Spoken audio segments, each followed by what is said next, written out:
Éco. Il est 6h42, encore une méga levée de fonds sur la scène tech européenne. Cette fois, c'est la banque en ligne allemande N26. 900 millions de dollars récoltés en série E. Le directeur général France et Benelux de N26 est l'invité éco d'Europe Matin. Bonjour Jérémy Rosselli, pardon. Bonjour. Bienvenue sur Europe 1. Série E, alors j'explique un peu, pour les novices, c'est pas forcément facile à comprendre. Ça veut dire 5e levée de fonds pour N26. Celle-ci, vraiment, là, c'est le développement international. C'est à ça que va servir cet argent. Ça vous valorise 9 milliards d'euros. Vous valez plus cher que certaines banques traditionnelles, comme par exemple l'allemande Commerzbank. C'est un bon point de repère par rapport à une banque française. Ça vaut quoi aujourd'hui N26 en valorisation, Jérémy Rosselli? Alors d'abord, c'est une fierté. Si on regarde un petit peu en valorisation, aujourd'hui, la Société Générale, c'est à peu près 24 milliards. On est à 9. Même plus généralement, pour vous donner un petit peu un point de référence, on est quasiment une valorisation prête à rentrer dans le CAC 40. Juste pour donner un point de référence, on est quasiment de la même taille que Renault, par exemple, ou Unibail-Rodamco. Oui, avec des effectifs, une infrastructure évidemment infiniment moindre, puisque c'est une banque sans agence, N26. Mais alors, je vous pose la question d'emblée. Après la série E, la cotation, vous visez la bourse aujourd'hui? Donc le DAX, a priori, en Allemagne? Alors effectivement, je pense que dans les objectifs, pas tout de suite, c'est pour ça qu'on a levé aussi beaucoup d'argent, c'est pour se donner le temps, mais on a comme objectif de s'introduire en bourse, probablement en Allemagne. On s'est donné comme temporalité probablement 18 à 24 mois, et l'idée notamment avec cette levée de fonds, c'est de continuer à embaucher, parce qu'aujourd'hui on est simplement 1500 pour gérer 25 pays.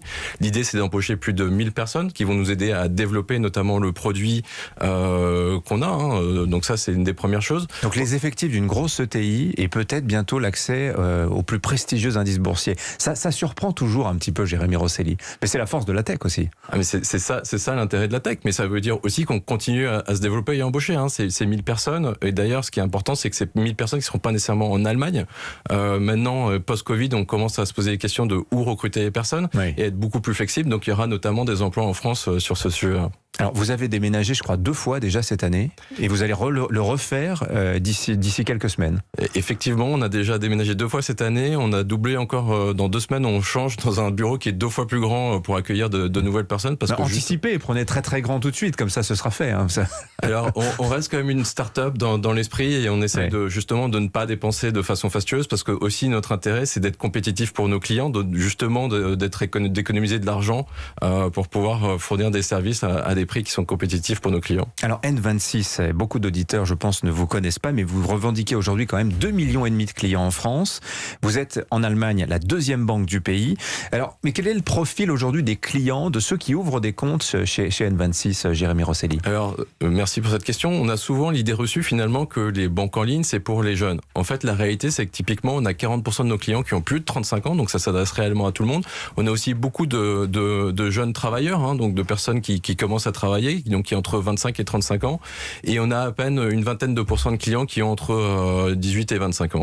Alors quel usage font-ils du compte qu'ils ouvrent chez vous? Est-ce que c'est un compte secondaire qui est destiné par exemple uniquement à faire les achats en ligne, ou est-ce qu'aujourd'hui vous avez des gens qui disent non, moi je n'ai besoin que d'un seul compte bancaire, N26 me suffit? Alors l'utilisation principale en fait du compte N26, c'est souvent pour la banque du quotidien. Donc quand on regarde un petit peu les typologies de dépenses, c'est des dépenses que vous et moi nous pouvons avoir. Donc c'est par exemple pour s'acheter à manger, pour se déplacer, pour payer son loyer. Donc c'est vraiment la même typologie. Les gens dépensent à peu près plus de 1000 euros par mois avec leur compte, et souvent pour leurs dépenses du quotidien. Mais c'est-à-dire qu'aujourd'hui, est-ce que c'est un frein de n'avoir par exemple qu'un compte chez vous pour obtenir un prêt bancaire? La question qui se pose, c'est pour N26, quel est l'avenir? Est-ce que vous visez le modèle d'une banque universelle qui ferait tout au service, plutôt d'une banque de détail universelle, si je précise? Alors, on continue à se développer. Aujourd'hui, N26 en France, on propose des comptes. On propose aussi du crédit à la consommation avec notre partenaire United Credit. Donc, on continue à étoffer notre offre. Dans les prochaines semaines, vous allez par exemple pouvoir faire du paiement fractionné. Donc par exemple, lorsque vous avez payé, je ne sais pas, une télévision, 15 jours après, vous pouvez vous dire, tiens, finalement, je vais la payer en plusieurs fois parce que ça va m'aider à lisser mes dépenses sur plusieurs mois. C'est un très gros marché, ça, le paiement fractionné. Ça croît très très vite. Et effectivement, et c'est là où on veut aider justement à c'est budgéter. Le crédit à la consommation sans toutes les contraintes que ça peut avoir. Voilà, et l'idée c'est vraiment de simplifier la vie de nos clients tous les jours. Et après, on va continuer à développer notre offre, notamment sur des produits d'épargne et voir d'autres produits financiers, mais on y va étape par étape. Il ne faut pas oublier qu'N26 aujourd'hui, c'est une présence que depuis 4 ans en France, là où par exemple la Société Générale a plus d'1 siècle. Alors justement, je regardais un petit peu le profil des néobanques en France. Du fait de leur jeunesse, beaucoup se sont spécialisés. Il y en a qui font que de l'interdit bancaire, il y en a qui font que pour les mineurs, d'autres que du paiement fractionné. Vous visez, vous, l'ensemble de ces métiers-là à terme pour N26 ? Effectivement, je pense que de toute façon, il y a un vrai sujet, notamment de rentabilité. Si vous voulez être rentable, en fait, il faut atteindre un seuil critique qui est de plus de plusieurs millions de clients sur chacun des marchés. Aujourd'hui, c'est déjà le cas en France. On a 2,5 millions de clients. Et votre objectif en France, c'est quoi ? Vous visez combien ? Ah bah écoutez, Autant que possible, veut dépasser mais... au moins les 5 millions d'ici 2 ou 3 ans. Mais pour vous donner un ordre de grandeur aussi, aujourd'hui, il y a 2 Français sur 3 qui n'ont jamais entendu parler d'N26. Donc on sait qu'on a un énorme potentiel sur ce marché. Alors je précise aussi, vous avez eu des petits problèmes en Allemagne. La BaFin, qui est le régulateur bancaire allemand, vous a infligé une grosse amende au mois de juin pour des failles dans la détection du blanchiment d'argent. Donc on vous accuse pas, vous, de blanchir de l'argent, mais que certains se servent en fait de l'infrastructure N26 pour cela. D'ailleurs, elle vous a imposé une limite temporaire d'ouverture de nouveaux comptes, le temps de régler tous ces soucis-là. C'est quoi ? C'est une crise de croissance, ça, Jérémy Rosselli ? Alors pas du tout. Je pense que d'abord, il y a 2 sujets différents. Simplement, ce qui nous a été reproché en 2019, donc on parle de quelque chose qui s'est passé il y a 2 ans, simplement de déclarer une éternité à votre échelle, de faire des déclarations de soupçons un petit peu en retard. Donc ça, c'est des choses qui ont été réglées en 2019. On a beaucoup investi sur ces sujets-là. Et aujourd'hui, surtout, le vrai sujet de la BaFin, qui est surtout notre partenaire, c'est comment est-ce qu'on est capable non seulement de créer une structure, une plateforme comme on a aujourd'hui pour 8 millions de clients, mais surtout pour 100 millions de clients, parce que nous, aujourd'hui, notre objectif, c'est passer de 8 à 100.